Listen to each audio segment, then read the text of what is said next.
Et il dit, la lèpre de Naaman retombera sur toi. Aussitôt, il est devenu blanc comme la neige.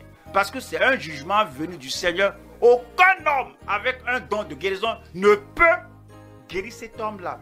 Il est devenu incurablement lépreux à cause du péché. Donc comprenez que les maladies viennent sur des gens, frappent les gens, les infirmités frappent les gens, même la mort, comme le cas d'Ananias et Saphira, même la mort frappe les gens.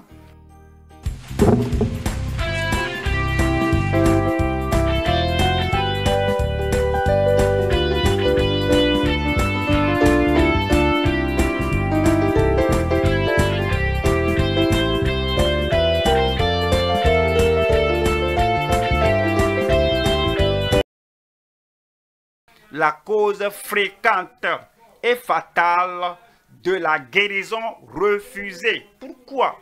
Pourquoi la guérison parfois est refusée? Quand on voit pourquoi les gens prient et parfois ils ne sont pas guéris. Une fois encore, nous allons utiliser le mot, les lettres du mot guérison en français, healing. Tout d'abord, il y a l'hypocrite. Job 36, verset 9 dit, il leur dénonce leur œuvre, leur transgression, leur orgueil. Et les gens qui pêchent, verset 10, il les avertit pour leur instruction, il les exhorte à se détourner de l'iniquité. Les gens qui pêchent jusqu'au point que Dieu dit, ceci déborde. Vous allez au-delà de la limite. Et qu'ils ont transgressé. Le verset 10 dit, il les avertit pour leur instruction. Il les exhorte à se détourner de l'iniquité. Le Seigneur veut qu'il revienne à lui. Le verset 12 dit, s'ils n'écoutent pas, ils périssent par le glaive. Ils expirent dans leur aveuglement. Lorsqu'on dit, repentez-vous, repens-toi, et l'homme malade continue de vivre dans le péché, il ne va pas se repentir et revenir au Seigneur. Parfois, de telles personnes ne sont pas guéries. Dieu guéris-moi, Dieu guéris-moi. Et ta vie, et la repentance, et le fait de revenir au Seigneur, et la restitution, et la restauration, que moi je veux seulement la guérison. Finalement, la personne meurt sans connaissance. Il y a maintenant le mal, l'homme mauvais, l'homme méchant, la personne méchante. C'est pourquoi certains ne sont pas guéris. Il y a la méchanceté en eux, il y a l'abomination dans leur vie, il y a l'iniquité dans leur vie. Alors, il y a le mal dans leur vie. Jérémie, au chapitre 15, le verset 18. Pourquoi ma souffrance est-elle continuelle? Cette personne demande qu'il a commis le péché, il a fait le mal, il vit dans une situation abominable, il a prié.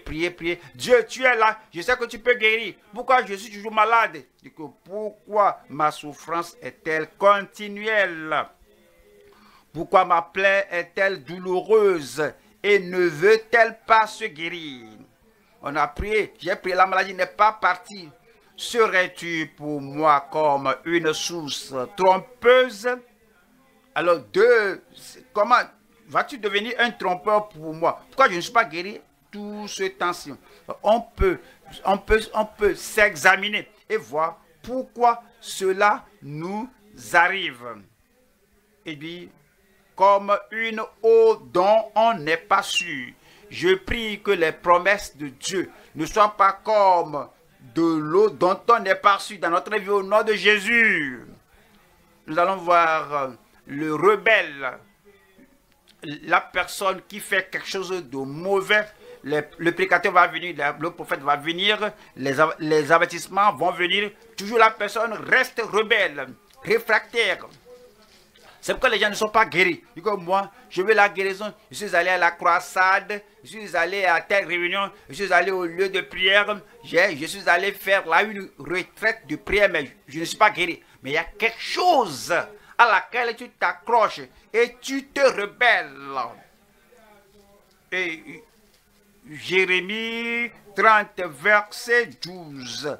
Ainsi parle l'Éternel, ta blessure est grave, ta plaie est douloureuse. Verset 13. 13 nous dit,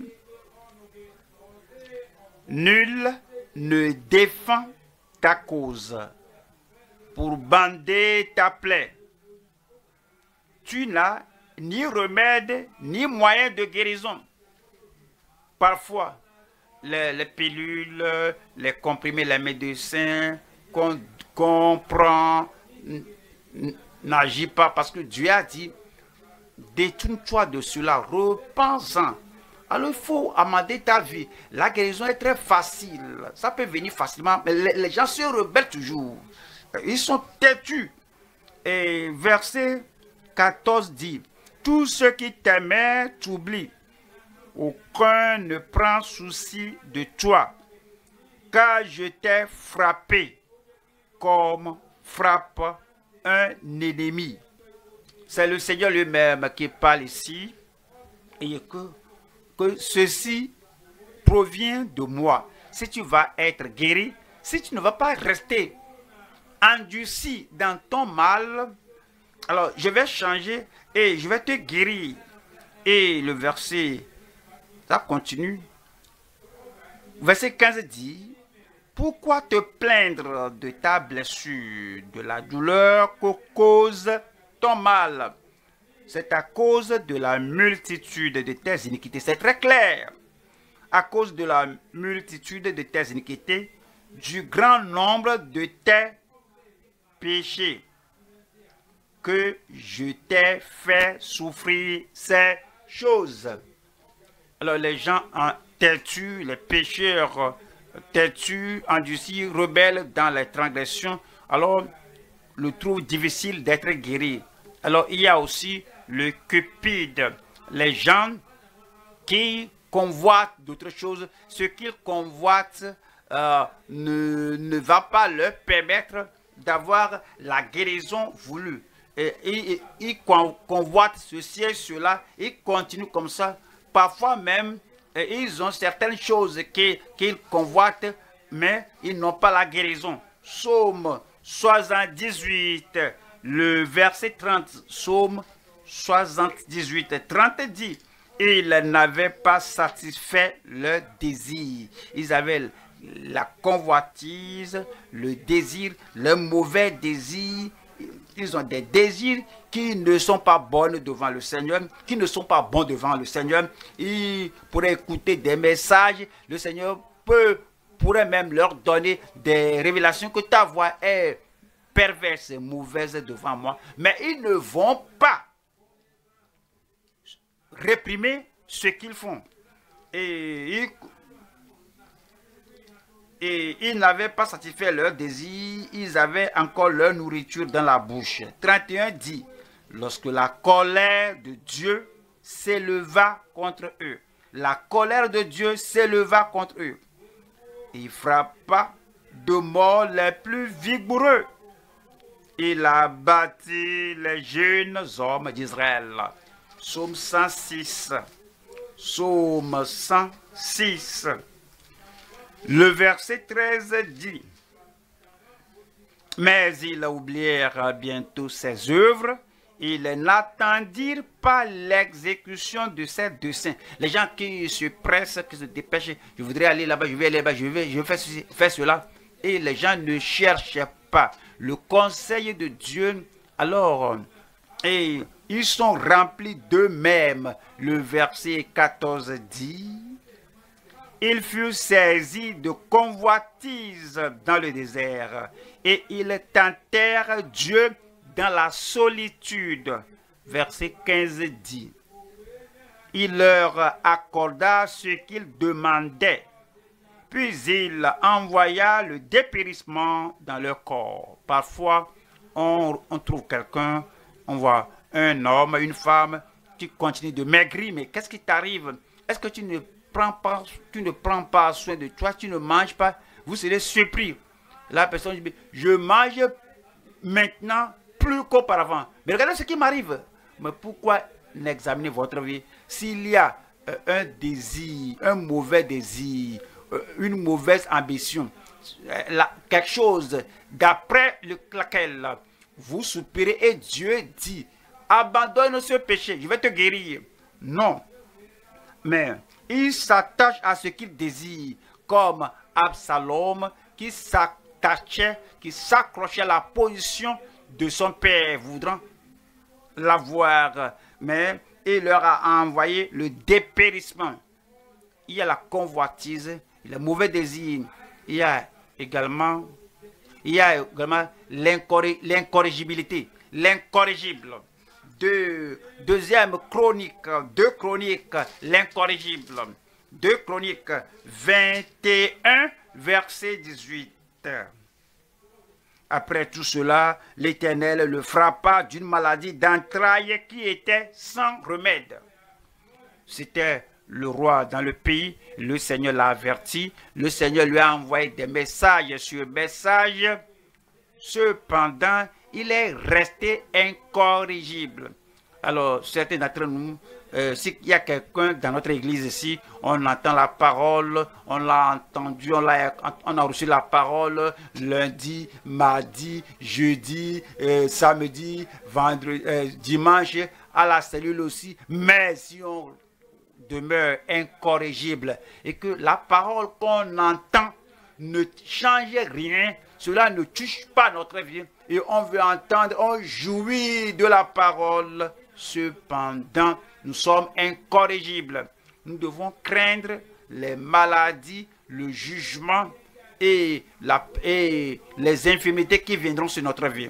On voit ici, on va voir ici l'indocile. Voici la voie marcheuse, ils ne vont pas obéir. Et voici ce que le Seigneur veut et exige dans votre vie. Cependant, il est indocile, il ne veut pas se conformer à la part de Dieu. L'indocile. Parfois, quand l'indocile tombe malade, et là, dans la maladie, guéris-moi, guéris-moi, guéris-moi. Mais appliquez la parole à votre vie.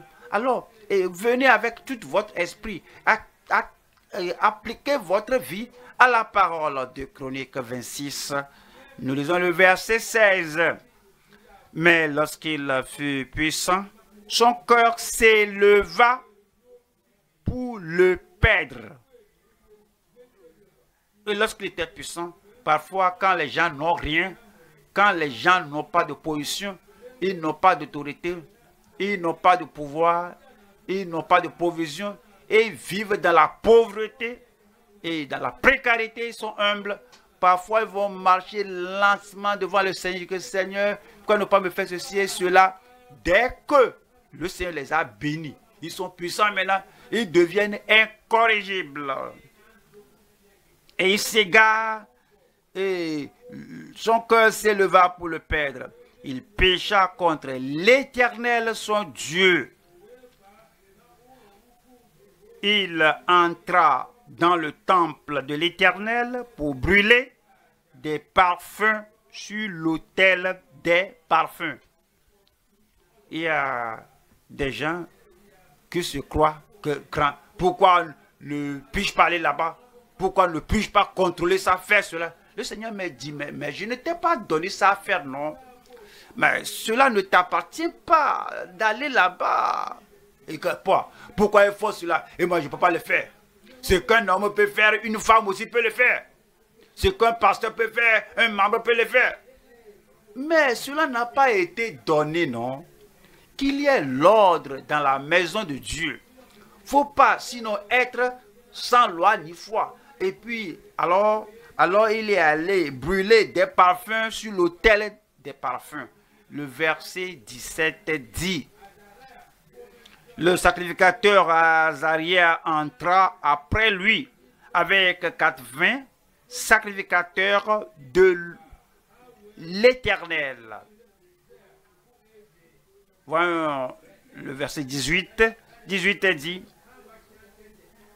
hommes courageux qui s'opposèrent au roi Osia et le dirent,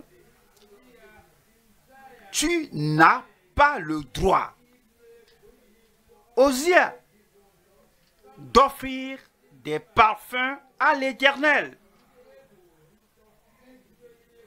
Ce droit appartient aux sacrificateurs, fils d'Aaron, qui ont été consacrés, qui ont été ordonnés pour les offrir. Sors du sanctuaire, car tu commets un péché.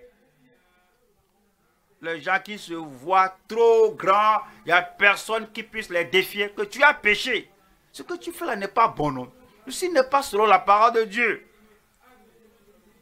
Donc, tu n'as pas le droit de faire ça. Et comment cet homme avait-il agi? On nous a dit. Le verset 19. La colère s'empara d'Osia. Il s'était fâché. Qui tenait un encensoir à la main.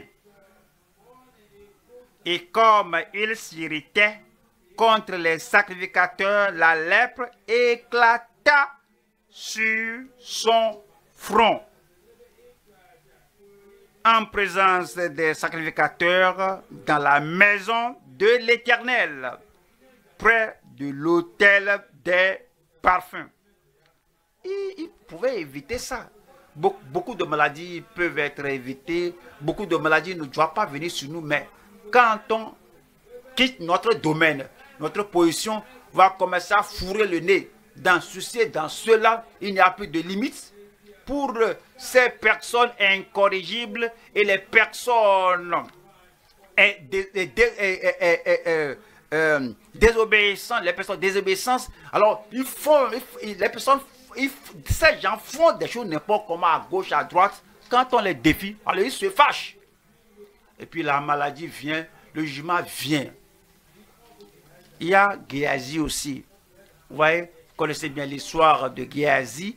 Naaman est venu obtenir la guérison et il a dit à l'homme de Dieu de recevoir un présent, un don de sa main. Et Élisée le prophète a dit non, que on a reçu, que tu as reçu, que j'ai reçu gratuitement, alors tu reçois gratuitement. Il a supplié, non, va-t'en. Alors Géasi a dit, mais pourquoi on va faire ceci? Et puis l'homme est venu avec de l'or et toutes choses, et puis il va rentrer comme ça. Et Géasi l'a poursuivi.